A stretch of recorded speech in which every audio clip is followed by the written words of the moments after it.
19 जुलाई 1969 की रात को 8:30 बजे तत्कालीन प्रधानमंत्री इंदिरा गांधी ने देश के लिए घोषणा की कि देश में 85% बैंक डिपॉजिट को कंट्रोल करने वाले 14 मेजर कमर्शियल बैंक्स का नेशनलाइजेशन कर दिया गया है। कैबिनेट के हस्ताक्षर के बाद शाम को इंदिरा गांधी ने रेडियो पर राष्ट्र को संबोधित किया और अपने संबोधन में इंदिरा गांधी ने देश के बैंक्स की किस्मत को बदल कर रख दिया।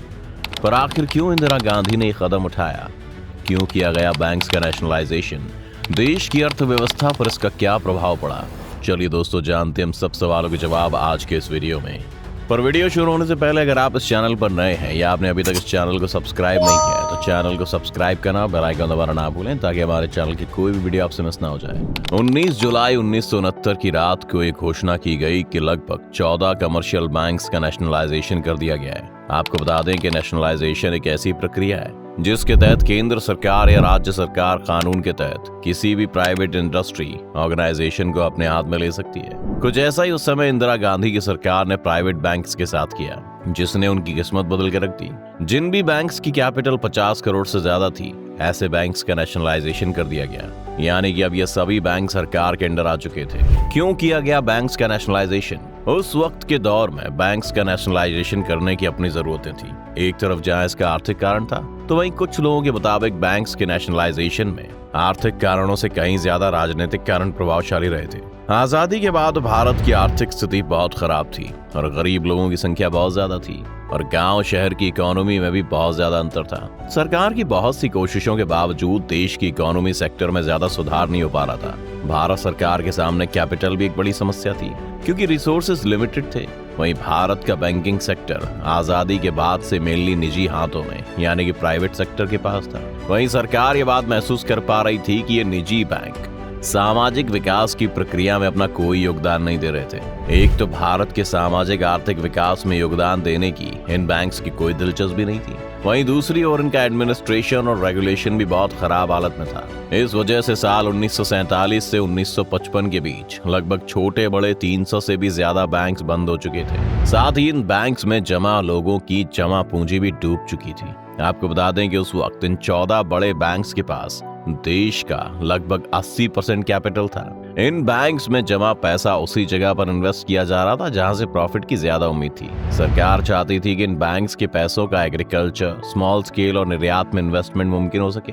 ये बैंक्स भारत के ग्रामीण क्षेत्रों की पहुंच से बहुत दूर थी और इन बैंक्स के जरिए कुछ इंडस्ट्री काला बाजारी यानी कि ब्लैक मार्केटिंग या जमाखोरी यानी कि होर्डिंग से भी जुड़ी हुई थी।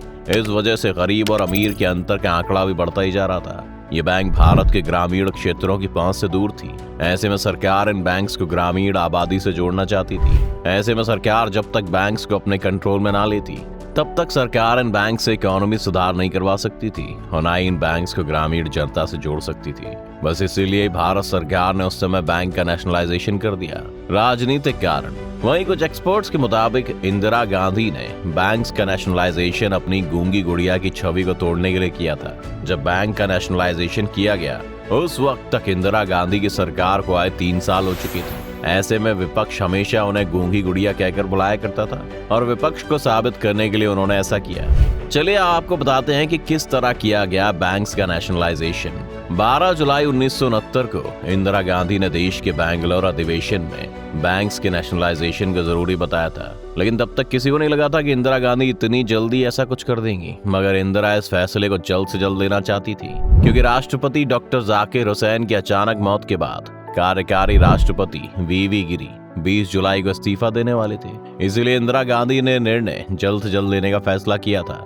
आपको बता दें कि 4 घंटे के अंदर विधेयक यानी कि बिल तैयार किया गया। प्रधानमंत्री गांधी ने 19 जुलाई की शाम कैबिनेट की बैठक बुलाई और वहीं बिल को मंजूरी मिल गई। कुछ ही घंटों के अंदर राष्ट्रपति गिरी की मुहर भी इस पर लग गई। फिर इंदिरा गांधी ने करीब 8:30 बजे देश को संबोधित कर 14 बड़े निजी बैंक्स का नेशनलाइजेशन का ऐलान कर दिया। 14 ऐसे बैंक्स का नेशनलाइजेशन किया गया जिनका डिपॉजिट बेस 50 करोड़ रुपए से ज्यादा था। इंदिरा गांधी ने जिन बैंक्स का नेशनलाइजेशन किया था साल 1969 में 14 bank Allahabad bank, bank of Baroda, bank of India, bank of Maharashtra, Canara bank of India, central bank of India, Dena bank, Indian bank, Punjab and Sind bank, syndicate bank, Indian overseas bank, UCO bank, Punjab national bank, united bank of India banks का nationalization कर दिया गया। ये सभी banks nationalisation की सभी शर्तों को उस वक्त तक पूरा भी करते थे। हालांकि नेशनलाइजेशन के फैसले को सुप्रीम कोर्ट में चुनौती दी गई और कोर्ट ने सरकार के फैसले पर रोक लगा दी, मगर इंदिरा गांधी ने 4 दिन बाद ही नया अध्यादेश लाकर सुप्रीम कोर्ट के फैसले को निष्प्रभावी यानी कि नलीफाई कर दिया। बाद में बैंकिंग कंपनीज एक्ट 1970 पारित हो गया। इस एक्ट के मुताबिक किसी सरकारी बैंक में सरकार की हिस्सेदारी कम से कम 51% होनी चाहिए, यानी कि जिन बैंक्स का नेशनलाइजेशन किया गया था उन बैंक्स में अब सरकार की हिस्सेदारी के साथ साथ सरकार की दखलंदाजी भी थी। जब ये नेशनलाइजेशन किया गया था तब देश में ऐसा पहली बार नहीं हुआ था। आपको बता दें, इस नेशनलाइजेशन से पहले देश में केवल स्टेट बैंक ऑफ इंडिया ही सरकारी बैंक था, जिसका नेशनलाइजेशन 1955 में किया गया था। वैसे दोस्तों, आपको बता दें कि भले इंदिरा गांधी इन बैंक्स के नेशनलाइजेशन के बाद गरीबों की देवी बन गई थी, लेकिन तब भी ऐसे बहुत लोग थे जो इंदिरा गांधी के इस फैसले के खिलाफ थे, और इनमें सबसे मेन थे मोरारजी देसाई। उस समय मोरारजी देसाई वित्त मंत्री यानी कि फाइनेंशियल मिनिस्टर थे। आपको बता दें कि निजी बैंक्स के नेशनलाइजेशन करने की प्रधानमंत्री की योजना से देसाई बेहद नाराज थे। जब उन्हें बात पता चली कि इंदिरा गांधी ऐसा कुछ करने जा रही हैं, तो अपनी नाराजगी सबके सामने रखते हुए घोषणा के 1 हफ्ते पहले उन्होंने वित्त मंत्री के पद से इस्तीफा दे दिया था। भले ही बैंक्स के नेशनलाइजेशन के बाद इंदिरा गांधी को पार्टी के अध्यक्ष की नाराजगी झेलनी पड़ी, लेकिन इन सब के बाद देश की अर्थव्यवस्था में काफी सुधार आया था। चलिए दोस्तों, आपको बताते हैं कि आखिर इंदिरा गांधी के इस फैसले का देश की अर्थव्यवस्था पर क्या असर पड़ा।